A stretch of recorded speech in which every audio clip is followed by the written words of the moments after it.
A lifeline for drivers and communities is being rebuilt, one asphalt strip at a time. California's Department of Transportation, Caltrans, is rolling out fresh pavement on Highway 36, aiming to restore full two-way traffic by October. A critical goal after a landslide disrupted this vital route. But here's where it gets controversial. Can temporary fixes truly outlast nature's unpredictability? Let's break it down. Crews are currently paving a temporary lane farther from the unstable hillside east of Swimmer's Delight, near Grizzly Creek Redwoods State Park. This strategic shift isn't just about convenience, it's about safety. By distancing the road from the slide-prone area, Caltrans hopes to minimize risks from winter storms that could trigger more rock and mudslides. Next week, workers plan to construct an earthen berm, a protective wall of dirt, to act as a buffer against smaller slides. They'll also install K-rail, a temporary barrier that'll eventually allow traffic to shift permanently to the new lane. But let's not gloss over the reality.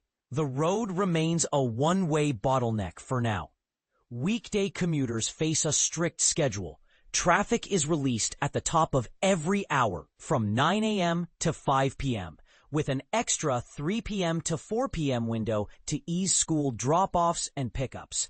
Outside these hours, nights, weekends, and holidays, delays of up to 30 minutes are expected. Imagine trying to plan a weekend trip or a last-minute grocery run with that kind of uncertainty. Caltrans' October deadline hinges on two big ifs: if the weather cooperates and if the hillside stays quiet. And this is the part most people miss. Even if they hit the two-way target, winter storms could force sudden closures. Is the berm and K-rail combo enough to buy time? Or is this just a temporary patch? For real-time updates, drivers are urged to check Caltrans QuickMap or its app. But here's a thought-provoking question.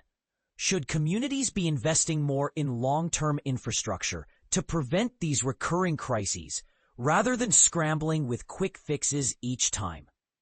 We'd love to hear your take in the comments. Do you think the October goal is achievable, or is this another case of optimism over preparedness?